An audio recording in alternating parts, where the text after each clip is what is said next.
It started with a sound I'll never forget, the clatter of metal hitting the garbage can. I was standing in the kitchen when I saw her, my wife, Lena, toss my wedding ring into the trash like it was nothing. "This is cheap," she said, her eyes flashing with contempt. "Just like you." I stared at the ring spinning at the bottom of the can, glinting under the kitchen light. A symbol of 14 years of marriage, discarded in a moment of anger or arrogance. She laughed after saying it, like she'd delivered a punchline. "I'm done," she added, brushing past me toward the bedroom. "I deserve someone who appreciates me." The audacity. I didn't yell. I didn't chase her. I didn't beg. I smiled, quietly, calmly, because I knew something she didn't. Lena had been cheating for months. I suspected it, of course, but she thought she was careful. Too careful. Phones locked, messages deleted, excuses rehearsed, but she underestimated me. That night, I started quietly collecting evidence. Deleted text messages recovered from her cloud backup, emails hidden in folders she thought I never checked, security footage from our smart cameras showing her late-night visits from a man I recognized immediately, her colleague, Mark. I didn't confront her. I waited, patiently. She continued her games, believing I was oblivious. 2 weeks later, she invited Mark over for dinner at our house while I was out. Perfect. I returned unexpectedly early. The moment I opened the door, I saw him sitting on the sofa, hand lazily brushing hers. She smiled at him like she always had at me in the early years. That same smile I thought was gone forever. I didn't speak. I just observed. Later, she tried to explain herself. "It's not what you think," she said, panic rising. "We're just playing house?" I interrupted softly. She faltered. Her eyes darted to Mark. I picked up the ring from the trash. I held it between us. "This?" I asked. "Cheap?" She didn't answer. I smiled.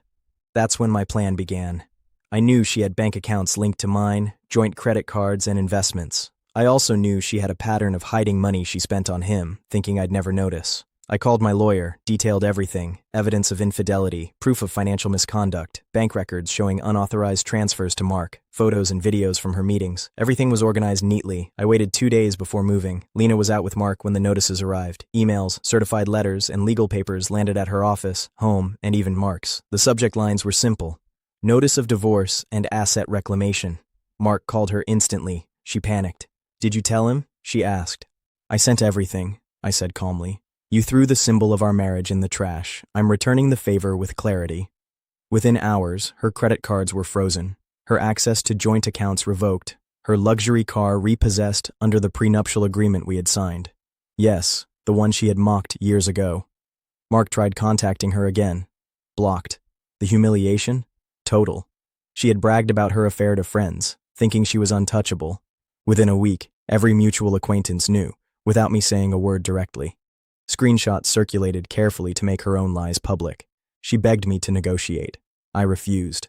I simply applied the law and enforced the prenup she had scoffed at. Weeks later, she returned to collect her belongings. She held the same ring in her hand.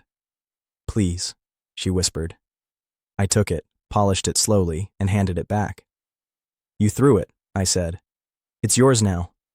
She looked at me like she expected anger, yelling, even begging. I just smiled. "Cheap?" I asked softly. She didn't respond. She couldn't.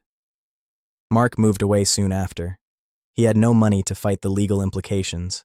Lena moved into a small apartment, no access to the assets she once flaunted, completely exposed. The lesson was clear. Arrogance and cruelty can backfire brutally, and sometimes revenge isn't a shout. Sometimes it's quiet, calculated, and devastatingly effective. I didn't just get the ring back. I got respect, and finally closure.